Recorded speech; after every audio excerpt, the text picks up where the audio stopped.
Olá, meu querido assinante, minha querida assinante desse canal. O vídeo de hoje a gente vai conversar sobre as alterações no projeto PLP 108, que regulamenta a parte da reforma tributária sobre o Comitê Gestor do IBS-CBS, mas também sobre o ITCMD, Imposto de Herança e Doação, a sucessão morte-causa e doação. No Senado, houve a alteração de pontos importantes nesse projeto, e é sobre essas alterações que nós vamos conversar. Ao tempo que eu gravo esse vídeo, no dia 1º de outubro de 2025, esse texto que foi aprovado no Senado ainda vai voltar para a Câmara. Pode ser que tenha alguma modificação, mas tudo indica que o texto aprovado no Senado também será confirmado na Câmara. E existem algumas dessas alterações que nós precisamos nos deter um pouco mais para analisar. Então, esse vídeo, o objetivo é conversar um pouquinho sobre essas modificações, a partir de quando elas vão estar valendo, em que sentido elas precisam de alguma complementação em lei estadual, o que, que veio da Câmara e o Senado muito bem, de modo assertivo, retirou do texto que veio da Câmara, então evitando algumas inconstitucionalidades. A gente vai falar sobre isso nesse vídeo. E se você quiser estar sempre à frente no planejamento patrimonial e sucessório, estando acompanhando a reforma tributária, a reforma do Código Civil, sabendo como oferecer o melhor tipo de projeto para a realidade da família e da empresa do cliente que você estiver atendendo, aqui embaixo na descrição eu vou colocar o link para você conhecer a Invisto Direito Escola de Planejamento Patrimonial e Acessório, que é o nosso ambiente de formação dos advogados, dos contadores, dos profissionais de mercado financeiro. É lá onde eu tenho uma formação principal, cursos com professores especialistas, aulas de educação continuada, tudo para e muito suporte com professores por matéria e na sala da coordenação comigo, para que a gente consiga colocar você sempre à frente nesse mercado, faturando altos honorários, atendendo os melhores clientes. Beleza? Então vamos lá.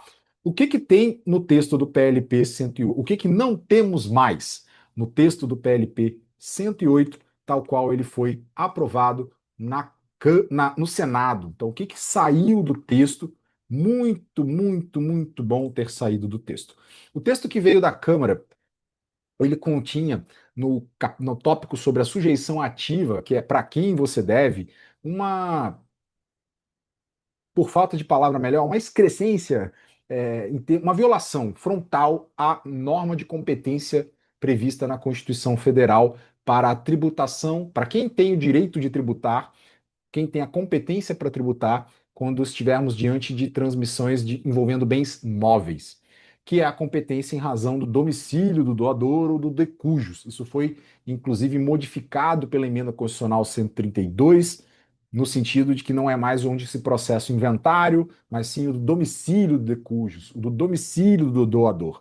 Então, no texto original que veio da Câmara para o Senado, havia a possibilidade, havia previsão de uma divisão proporcional entre os estados onde estivessem situados bens imóveis quando a companhia, a holding, a PJ tivesse na sua composição patrimonial predominantemente ativos imobiliários. Então, mesmo que se estivesse sucedendo cotas, ações, que são bens móveis, estaria se tergiversadamente, frontalmente violando essa regra de competência para levar em consideração onde estava o estado onde está situado ali proporcionalmente os imóveis. Não era uma simples divisão de receitas, não era a sujeição ativa para onde estivesse o domicílio e dali se fizesse uma repartição de receitas. Era uma verdadeira violação à norma de competência porque se criou múltiplas sujeições ativas. Então, várias pessoas, era devedor de tributo para mais de um estado, conforme legislações diversas. Então, muito bem andaram os nossos senadores em tirar essa previsão esdrúxula. Outra coisa que saiu do texto, tá? Era a obrigatoriedade da alíquota máxima, uma alíquota impositiva, a máxima vigente, no caso 8% hoje, mas a máxima vigente, para aquilo que fosse definido pelos estados como grande patrimônio. Ora, mais uma vez, violando frontalmente o que está na Constituição, que foi colocado pela emenda constitucional 132, que é justamente o critério da progressividade obrigatória em razão de quinhão, valor doado ou legado.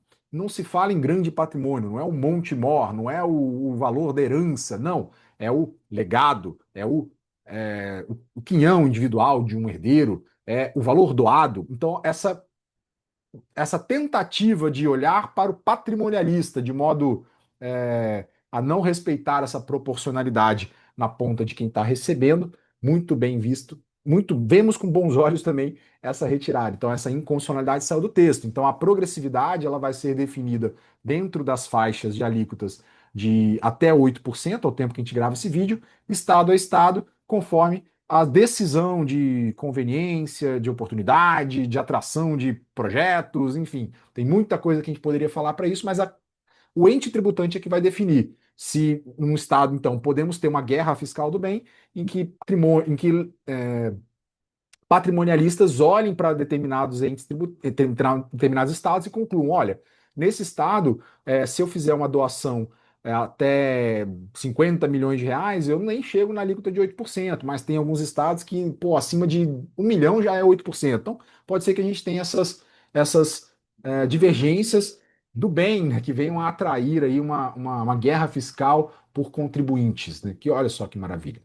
Outra questão envolvendo também a alíquota, a progressividade da alíquota, é o reforço de que a progressividade ela vai ser uma progressividade efetiva nessas faixas. Então, se eu tenho um teto para uma alíquota de 2% e de um determinado valor até outro é uma alíquota de 4%, sobre aquilo que chegar no teto de 2% se paga 2% e somente sobre a diferença se paga 4% e assim é, proporcionalmente, assim sucessivamente, respectivamente. A progressividade ela vai ser efetiva. Então, se alguém estiver recebendo um legado, digamos que num determinado estado, que tenha a faixa máxima de isenção de 8% para transmissões acima de 1 milhão de reais, mas que transmissões até 800 mil sejam de 6%, sobre 800 mil dessa doação vai ser 6%, e sobre os 200 mil, a diferença ali, o que sobejar, 8%. Então, enfim, você vai ter essa progressividade efetiva nas faixas. Só sobre aquilo que for passando da faixa definida na legislação é que pega a alíquota daquela faixa. Então, vai ter uma progressividade efetiva. Isso está lá no parágrafo 2º do artigo 156 do texto que foi aprovado no Senado. Então, nós não tínhamos essa proteção quando o texto veio da Câmara, agora nós temos isso como proteção no texto que está no Senado. Então, está no parágrafo 2º do artigo 156 do texto que foi para o Senado, que saiu do Senado e vai voltar para a Câmara. Então, as alíquotas de TCMD, parágrafo 2º. Para aplicação das alíquotas, deverá ser considerado o enquadramento do valor base de cálculo na faixa inicial e naquilo que exceder na faixa subsequente, e assim sucessivamente. Então, você vai repartindo o montante. Isso tanto para doação quanto para sucessão mortis causa. Então, quando você aplicar tiver uma doação que passe da primeira faixa de. Você não precisa fazer uma doação, várias doações. Você pode fazer uma única, ela vai observar ali o enquadramento em cada faixa, tá bom? Então, isso é uma proteção do contribuinte. Andou bem o Senado nesse sentido, tá? Também houve, no texto do Senado, incluído também no texto do Senado, a presunção de que o endereço do contribuinte lançado na declaração de imposto de renda é uma presunção para fins de identificação do domicílio daquele contribuinte. Então, tiraram do texto aquela tentativa de criar uma regra de domicílio própria para o ITCMD. Tiraram do texto. Quando veio da Câmara, existia lá a situação de que em multiplicidade de domicílios deveria se levar em consideração um critério de preponderância das relações econômicas. Esta regra, ela não está mais no texto aprovado pelo Senado. Então, aquilo que veio da Câmara também foi retirado e foi incluído também uma regra que está lá no parágrafo 2º do artigo 158 e no parágrafo 2º do artigo 159, que cria a presunção de que aquilo que for declarado pelo contribuinte será levado em consideração para fim de domicílio. Ou seja, a regra geral de eleição de domicílio, que está lá no CTN, que vale para a relação tributária em geral entre contribuinte e entes tributantes, que é a livre eleição, na nossa visão, ela foi reforçada pela inclusão de uma presunção. Então, eu tenho a livre eleição e uma regra de presunção criada com o PLP 108. O que pode acontecer daqui? As pessoas fazerem uma leitura contrária. Falam assim, olha, então não é a livre eleição, uma vez que o texto fala em presunção. Se o texto fala em presunção, eu não precisaria ter eu posso então admitir que existe possível um possível contraditório a ser instaurado entre o ente tributante e o contribuinte. Se fosse a simples e pura eleição, eu estou fazendo agora com vocês um exercício pró-fisco. Estou fazendo um exercício de criticar a tese da livre eleição. Na nossa visão, continua valendo a livre eleição. E essa presunção aqui, ela é uma presunção, eu vou, né, já que não está qualificada, eu posso dizer que inclusive é uma presunção absoluta. Presume-se o domicílio indicado pelo contribuinte. Então é a livre eleição e o domicílio indicado pelo contribuinte. Eu não entro na materialidade da vida para saber onde que o cara mora. Essa é a tese pró-contribuinte. Domicílio livremente eleito pelo CTN com o reforço de uma presunção vírgula, estou botando vírgula, porque não está no texto, absoluta, vírgula, que está ali no artigo, no parágrafo 2º do artigo 158 e o parágrafo 2º do artigo 159, porque aqui não fala em procedimento para afastar essa presunção. Então, né, posso enquadrar na classe de presunções absolutas quando fizermos uma leitura sistemática com aquilo que está lá na livre eleição do CTN? Na minha visão, pela leitura que eu tenho até então, sim. E que o fisco pode interpretar? Não. Se fosse para simplesmente termos a livre indicação, a livre eleição, que é a regra geral lá do CTN, eu não precisaria falar em presunção. Então, já que eu estou colocando presunção, é porque eu posso ter algum tipo de contraditório dizendo que, olha, esse não é o domicílio do contribuinte. Tá? Então, apenas um exercício de advogado diabo. Acredito que não seja essa tese vitoriosa, mas você pode ter alguma secretaria de fazenda levantando essa bola, né? Então, pô, então tá, essa presunção não é absoluta. Eu estou provando que você mora aqui e tal, etc. Então, e aí você pode ter um contraditório, um contencioso. Abre-se com a regra da presunção, não uma proteção ao contribuinte. Abre-se com a regra da presunção, uma fragilização da livre eleição do CTN. São as duas possíveis leituras, na minha opinião, até agora, tá? Então a gente já falei que tirou a previsão de alíquota máxima, já falei da livre eleição, já falei de que tiraram a questão. Incluíram, agora nós temos uma lei complementar. Calma que eu vou falar já da avaliação de cotas. Eu acho que o pessoal mais quer ouvir aqui, inclusive criticar algumas questões. Mas também foi incluída a regulamentação sobre a tributação de bens no exterior, tá? Inclusive o trust. Isso está lá no artigo 158, inciso 2, do texto que saiu do Senado.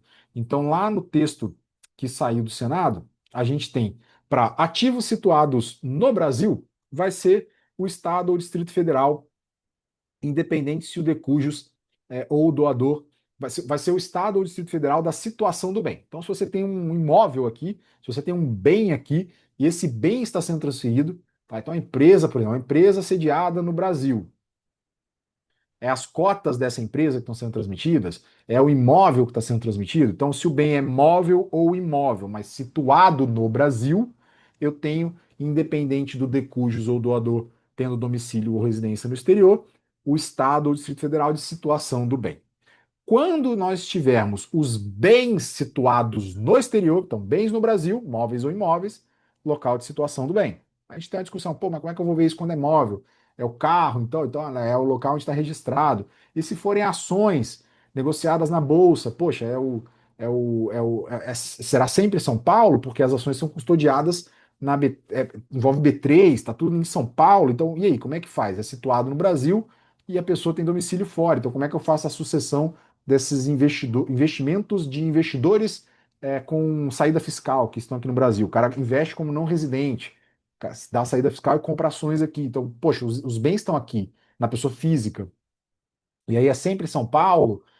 Não, mas a conta bancária da pessoa é num banco e foi aberta no estado do Espírito Santo. Então o cara tem uma conta na Caixa Econômica Federal, numa agência aqui do Espírito Santo, no Banco do Brasil, no Itaú, no Bradesco, num bancão geralmente que tem agência física, no estado do Espírito Santo. Mas ele compra ativos que são negociados na bolsa. Então qual dos estados vai ter essa competência? Para mim é uma situação que não foi resolvida, porque o ativo é situado no Brasil, ele é custodiado na B3, mas o relacionamento bancário é em outro estado. E aí, como é que fica isso? Vai criar essa controvérsia? Parece que as pessoas não pensaram nisso para bem imóvel, porque aqui esse artigo, em linhas gerais, ele pensa para bem imóvel. Ah, o imóvel, o apartamento, né, tá? Quando tiver o imóvel em mais de um estado, é devido proporcionalmente. Eles pensaram ali em imóvel, esqueceram dessas peculiaridades para bens móveis também, o que é ruim, tá? Mas para bens situados no exterior, criamos aqui também agora uma lei complementar que vai versar como funciona a situação. Então, se o bem está lá no 158, inciso 1, para bem situado no Brasil, 158, inciso 2, para bem situado no exterior. Então, o Estado ou o Distrito Federal, onde estiver domicílio o de cujos ou o doador se domiciliado no Brasil. Então, se os bens estão no exterior e eu tenho alguém que falece no Brasil e o falecido de cujos tem domicílio no Estado, é aquele Estado onde era domiciliado de cujos, nada diferente da regra geral. O doador, nada diferente. Então, aqui eu cria a possibilidade, quando eu tenho o domicílio no Brasil, de tributar mesmo que o ativo esteja no exterior. Ah, mas o STF, tal, tal, tal. Agora eu tenho uma lei complementar. Então eu tenho uma lei complementar, eu vou precisar do movimento dos estados para criarem esse novo fato gerador em texto de lei novo dos seus estados, porque tivemos várias que foram feitas antes da lei complementar, várias legislações estaduais declaradas inconstitucionais pelo STF. Então, portanto, uma norma que foi declarada inconstitucional, ela sai do sistema jurídico, então ela não volta a ter uma constitucionalidade superveniente. Então eu preciso que, a partir da publicação da lei complementar que se originará do PLP 108, uma vez definida essa competência na lei complementar, essa complementação de como é que vai ser, quem é competente para quê, que cada estado que faça a inclusão na sua lei de modo superveniente, mesmo que o mesmo texto existente anteriormente na declaração de constitucionalidade, uma vez que agora eu tenho a lei complementar, tá? Então, qual que é o tempo que eu tenho para fazer isso no exterior com segurança? Existem alguns estados que vão entender que aplica isso aqui imediatamente, o que não é uma verdade. A gente precisa respeitar a tipicidade, a definição tem que estar numa lei do ente tributante. Então, a regra geral, tá lá na Constituição falando que quem tributa é fulano, é tal estado.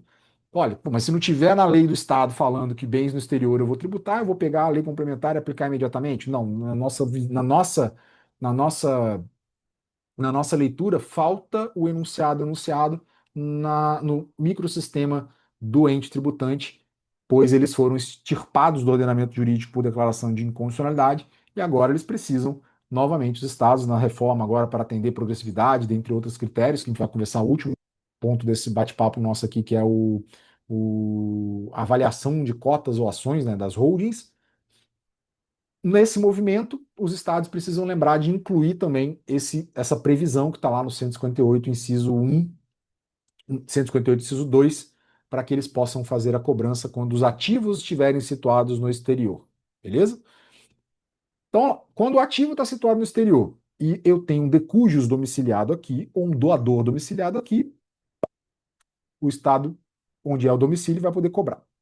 Se o domicílio ou residência do sucessor ou donatário, se o decujus ou doador for domiciliado ou residente do exterior. Então, filhos aqui no Brasil vão receber herança ou receber uma doação. Eles moram no Brasil. O donatário ou decujus mora fora do Brasil. Se o bem estiver no exterior, mas eu estiver transferindo para um sucessor aqui ou para um donatário que reside aqui, o estado de residência do sucessor ou do donatário é que vai poder cobrar esse TCMD. Então aqui a gente pode ter numa situação que, presta atenção, não é onde se processa o inventário. Então eu posso ter um herdeiro, olha só que curioso, né? Eu posso ter um herdeiro que mora no estado do Espírito Santo, um herdeiro que mora em Pernambuco, um herdeiro que mora no Rio de Janeiro. O bem está situado no exterior. O de cujos era domiciliado no exterior. Sobre aquele bem no exterior, eu posso ter pluralidade de alíquotas, eu posso ter estados que não tenham incluído essa previsão, eu posso ter critérios de mensuração de base de cálculo diferentes, porque o ponto de contato com o ente que vai gerar a sujeição ativa é o domicílio ou residência do sucessor ou donatário, e não do doador. Então eu posso ter uma família que, né, espalhada pelo Brasil, com ativos no exterior, com patrimonialista que reside no exterior, e eu ter situações em que eu vou trabalhar o planejamento, na verdade, modificando o domicílio ali dos sucessores, que não querem sair do Brasil, então a gente pode eleger um domicílio melhor no Brasil, algo desse sentido, tá? Lembrando que, se eu tenho doador e donatário situados no exterior, eu só teria a necessidade de me preocupar com o recolhimento do TCMD quando eu tivesse ativos situados no Brasil. Então, bens no exterior, com domicílio de donatário, doador, de decujos ou de herdeiros no exterior, galera, deu saída fiscal, não moro no Brasil, os ativos estão fora do Brasil, não vai pagar ITCMD aqui no Brasil. Então, quando você tem uma holding patrimonial com um monte de imóvel aqui no Brasil, mas em cima dessa holding tem uma offshore, por exemplo, e você não está fazendo a sucessão da holding no Brasil, mas da offshore, se você tem donatário e doador com saída fiscal e a offshore lá fora, ou o trust lá fora, você ainda não está sendo atingido por esta regra, na princípio do 158, inciso 2, porque eu tenho bens no exterior, mas eu não tenho nenhum residente no Brasil, nem doador nem donatário. Então os dois têm que fazer a saída fiscal, os dois têm que sair do Brasil. Os dois têm que ter mudança de domicílio, tanto uma ponta quanto outra, para que você fuja dessas situações, ok? Então, a presunção do domicílio é aquilo que está na declaração de imposto de renda, então lembrar, né, enfim, lembrar de fazer essas alterações. E o ponto mais controvertido, aquilo que foi mudado no Senado, duas vezes mudou no Senado, teve um projeto de um substitutivo ali na Comissão de Constituição e Justiça do senador Sérgio Moro, que não prosperou, que era para valer o patrimônio líquido, patrimônio com a valor patrimonial, o contábil, que, nossa, todo mundo ficou torcendo para aquilo ali prevalecer e não prevaleceu. Nós temos uma regra, um texto que não é bom para nenhum dos lados, um texto que, na minha opinião, é horrível, cria uma insegurança jurídica tremenda, e a gente vai conversar um pouquinho sobre ele. Vamos ler aqui o que está no artigo 154, inciso 2, salvo o melhor juízo. É ele mesmo, 154, inciso 2. Olha como é que ficou o texto para doação de cotas ou ações, doação da holding, né? Doação dos valores de bens móveis, que são as cotas ou ações da holding, da patrimonial, da Imob que você abriu para os seus sucessores, né? Olha só que coisa linda. Na transmissão de cotas ou ações de emissão de pessoa jurídica ou no caso de empresário individual, a base de cálculo de TCMD, inciso 2, será calculada nos demais casos, ou seja, quando não é negociado na bolsa, com base no valor de mercado dos bens que compõem o patrimônio líquido da empresa. Valor de mercado dos bens que compõem o patrimônio líquido da empresa, acrescido do valor de mercado do fundo de comércio. Vírgula. Presta muita atenção nessa vírgula. E ela vai dar pano para manga para uma discussão para a gente concluir esse vídeo aqui. Será calculado nos demais casos com base no valor de mercado dos bens. Então, vou ter que atualizar ativo. E aí, tem que atualizar passivo? Não tem? Na minha opinião, tem que atualizar as duas coisas. Por quê? Porque ele está falando em patrimônio líquido da empresa. Então tem que incluir o passivo. Acrescido do valor de mercado do fundo de comércio, que não temos um critério definido na lei complementar, porque temos uma vírgula dizendo, conforme estabelecido na legislação do ente tributante. Possíveis leituras aqui conforme estabelecido na legislação do ente tributante, vale para tudo que está após o será calculado. Então, será calculado conforme estabelecido na legislação do ente tributante, com base no valor de mercado dos bens que compõem o patrimônio líquido da empresa, acrescido do valor de mercado do fundo de comércio. Então, isso tudo que está no inciso 2 ficou para a legislação do ente tributante. Ou eu posso fazer uma leitura que seria apenas para aquilo que está no valor de mercado do fundo de comércio. Na minha opinião, a primeira leitura é a melhor, tá? É a mais correta, tá? Mas, por que eu estou reforçando que existe essa previsão no próprio inciso 2 do artigo 154? Que existe a necessidade de que a legislação do ente tributante preveja como se fará a mensuração da base de cálculo nesses demais casos de cotas ou ações não negociadas em bolsa. Porque existem, uma vez que isso aqui é uma lei geral, uma lei geral em matéria de TCMD, que versa ali sobre como funciona a base de cálculo do tributo, existem os entendimentos de que não seria necessário, não seria necessário que houvesse uma lei nos entes tributantes para aplicar essa nova forma de avaliação da base de cálculo em procedimentos de arbitramento.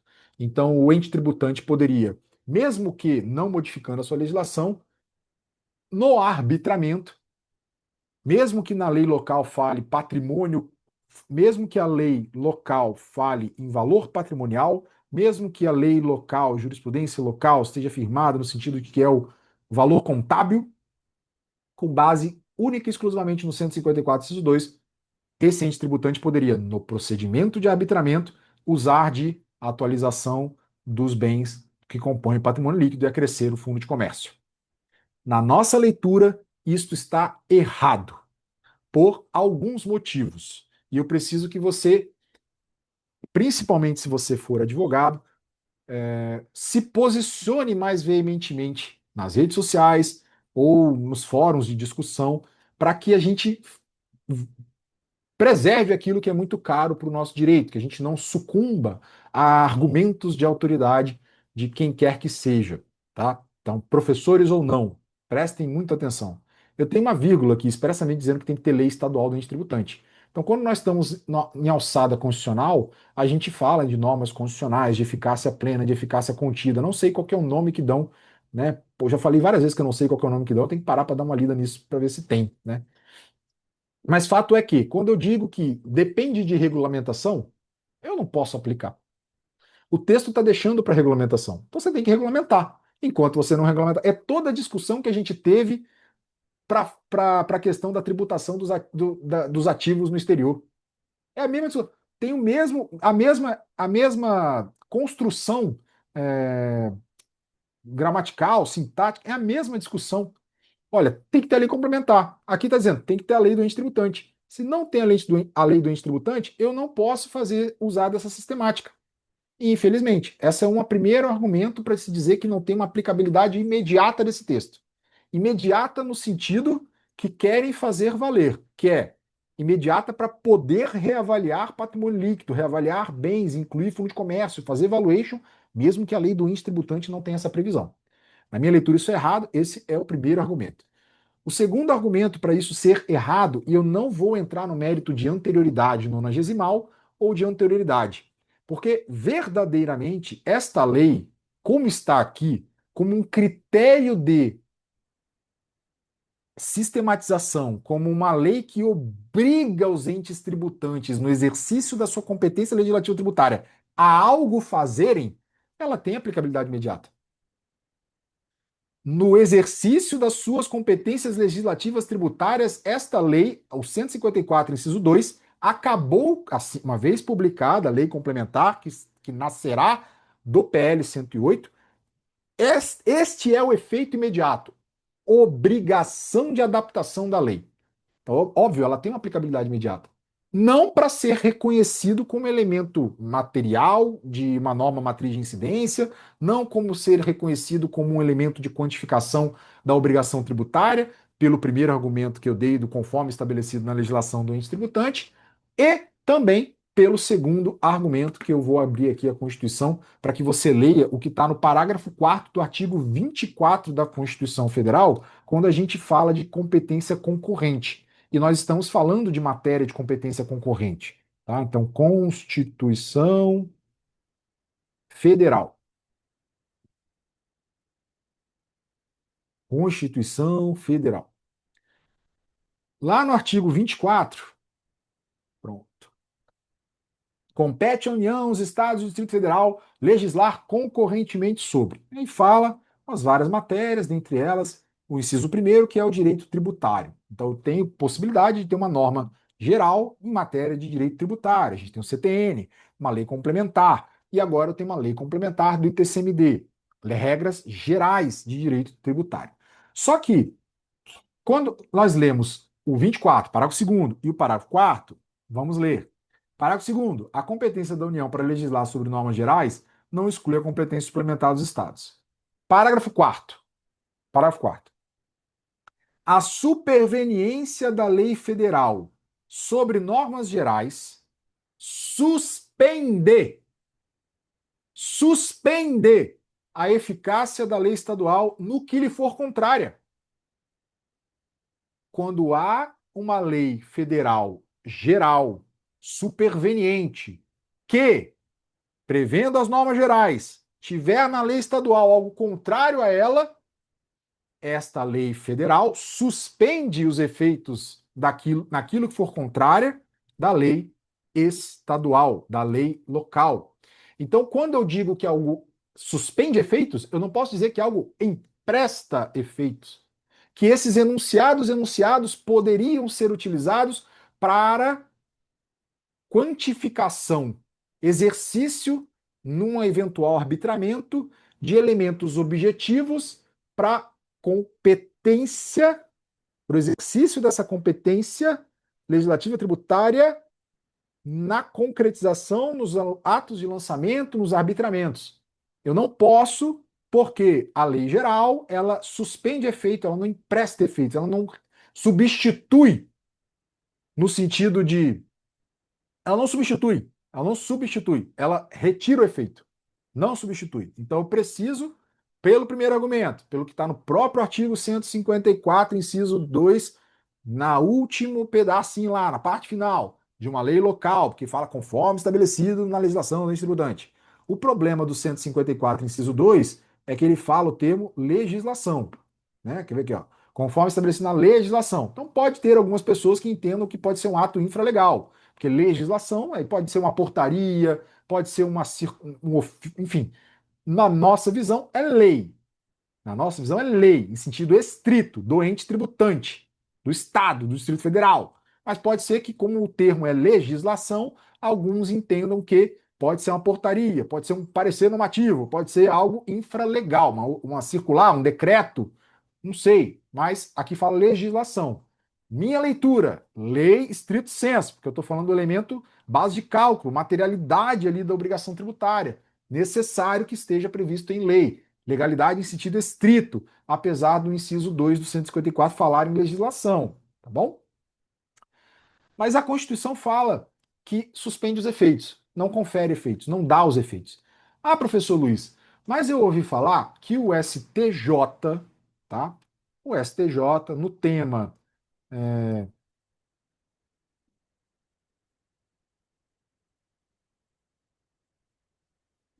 Eu nunca decoro esse tema, eu vou procurar aqui. Ah,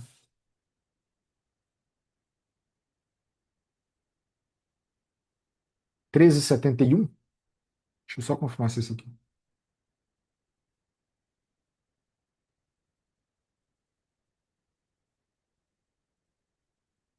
Isso. O 1371 ele vai discutir se no arbitramento,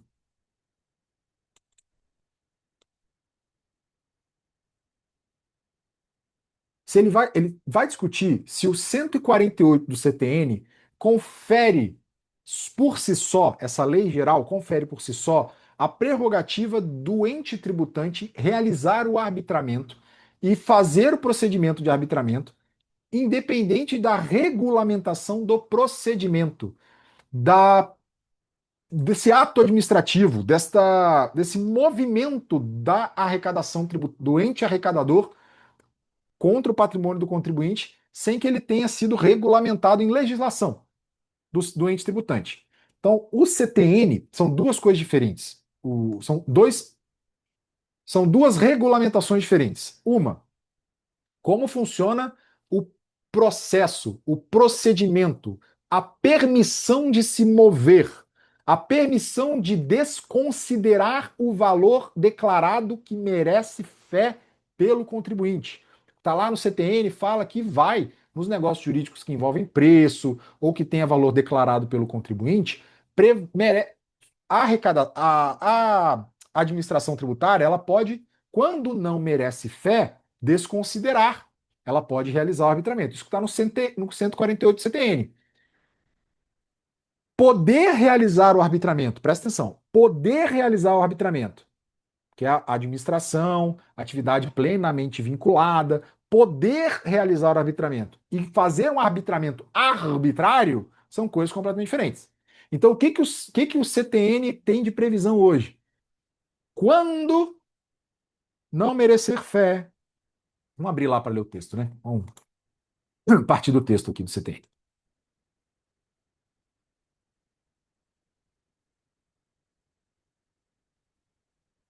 Ó, vamos lá. O que está discutindo o tema 13? O que está discutindo o tema o tema 1371 do STJ? STJ. Então não está falando de constitucional. Tá. O que está discutindo no tema 1371 do STJ? Se a administração tributária do ente tributante pode, tão somente com base no 148 do CTN, fazer arbitramento. O que está lá no 140? Sem a previsão desta possibilidade, ou reproduzir o que está no 148 CTN, que seja, na lei local. Então a administração tributária pode agir, desconsiderar valor, deflagrar um procedimento administrativo de mensuração de base de cálculo, reavaliação dessa base de cálculo, com base no 148 CTN, ou precisa que essa previsão tenha uma lei, o processo, a permissão, essa competência esteja prevista numa lei estadual? Isso é o que está sendo discutido no 1371. É a eficácia da lei complementar, que é o CTN. Tá? O que está no 148 CTN? Quando o cálculo do tributo tenha por base ou tome em consideração o valor ou preço dos bens, direitos, serviços ou atos jurídicos, a autoridade lançadora, vírgula, mediante um processo regular, arbitrará aquele valor do bem, arbitrará aquele valor ou preço sempre que. Aí tem uma condição, tem uma situação, tem uma números clausulos, né? Sempre que sejam omissos ou não mereçam fé as declarações ou os esclarecimentos prestados ou os documentos expedidos pelo sujeito passivo ou pelo terceiro legalmente obrigado, ressalvada em caso de contestação a avaliação contraditória administrativa ou a contestação à avaliação contraditória administrativa ou judicial. Em caso de contestação, tem que ter uma avaliação contraditória administrativa ou judicial. Então, o 148 ele acaba criando a hipótese em que é possível fazer o arbitramento, ela, ele diz que tem algumas obrigações nesse procedimento administrativo, então, uma contraavaliação, uma obrigação mínima para o procedimento de contestação, e ele fala quando e não diz na minúcia como vai ser esse procedimento. Prazo, se tem que ter contraditório prévio, se o contraditório é diferido, se o contraditório é a posteriori, como que funciona esse processo, presta atenção, mediante processo regular. Aí eu não estou no STJ julgando o tema 1371, mas se eu estivesse, aqui está falando conforme processo regular. Se eu tenho, no mínimo, no ente tributante, uma lei sobre processo administrativo ou um código tributário estadual geral que fala sobre o processo administrativo, eu posso me mover, na minha opinião, ente tributante, sem que eu tenha a previsão específica para como desconsiderar a declaração que não mereça fé ou quando seja omissa. Por mais que não tenha a situação de não merecer fé ou omissão, que são as duas situações para se movimentar, mais que não tenha isso na regra de processo, procedimento administrativo do ente tributante estadual, mas há uma regra em um processo administrativo previsto para o Estado geral, eu, pelo 158, pelo 148 CTN, entendo eu, se fosse julgador do 1371, que a administração poderia fazer esse processo regular. O processo seria regular, tá? Então bastaria o CTN para presente essas duas situações de omissa declaração ou declaração que não mereça fé. Eu fazer o procedimento de arbitramento. Outra coisa é, uma vez me sendo permitido arbitrar, que eu arbitre arbitrariamente, usando quaisquer critérios que venham na minha cabeça, ou que eu me valha dos critérios previstos no 154, inciso 2 da lei complementar que vai ser originada do PLP 108, do 154, inciso 2. Por quê? Porque aqui está expressamente dizendo que precisa de uma legislação do ente tributante. Então, a aplicabilidade imediata não é uma possibilidade para fins de como de quais critérios usar para arbitrar. Tanto se eu posso arbitrar quanto como eu arbitro tem que estar em legislação. Tem que estar em legislação. Quando arbitrar, 148 CTN diz qual o procedimento para eu arbitrar. Então, como é que funciona a enunciação ali, o lançamento, o próprio procedimento para fazer essa notificação do contribuinte, a prazo de contraditório, a contraprova, etc, etc. Pô, se vai, né, se vai usar um laudo, isso, aquilo, blá, blá, blá. Qual é o critério de quantificação?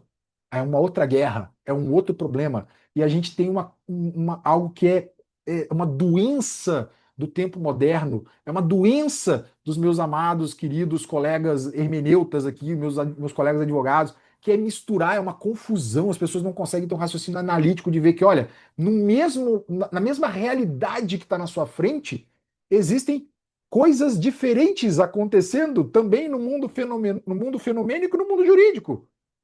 E eu preciso, nessas duas coisas, ter regulamentações. Beleza? Então, esse é um tema apaixonante que eu espero que os senhores e senhoras gostem. Se você quiser discutir esses temas, esse e outros temas com profundidade, com paixão, porque o que está em jogo é verdadeiramente ajudar as famílias de bem a preservarem seus bens, aquilo que são os meios de ação no mundo, continuarem nas mãos das pessoas de bem que fazem o bem, porque menos impostos significam mais sonhos possíveis de serem realizados pelas famílias, mais projetos que podem ser realizados pelas famílias, mais impostos significam mais empresas passando por dificuldade, mais impostos significam menos dinheiro no bolso de quem faz diferença de verdade, que é o empresário e a família de bem brasileira. Então espero que você, se você quiser também se formar para conhecer a fundo essas matérias. Aqui embaixo na descrição vai ter o link da Invisto Direito, a nossa escola de planejamento patrimonial e acessório. E se você ainda não é inscrito aqui nesse canal, clique aqui embaixo para você se inscrever e receber as notificações também, ativar o sininho para toda vez que sair um vídeo aqui comentado de uma lei ou de algo técnico ou algo de posicionamento de mercado, você também seja notificado. Beleza? Um abraço, até o próximo vídeo. Tchau, tchau.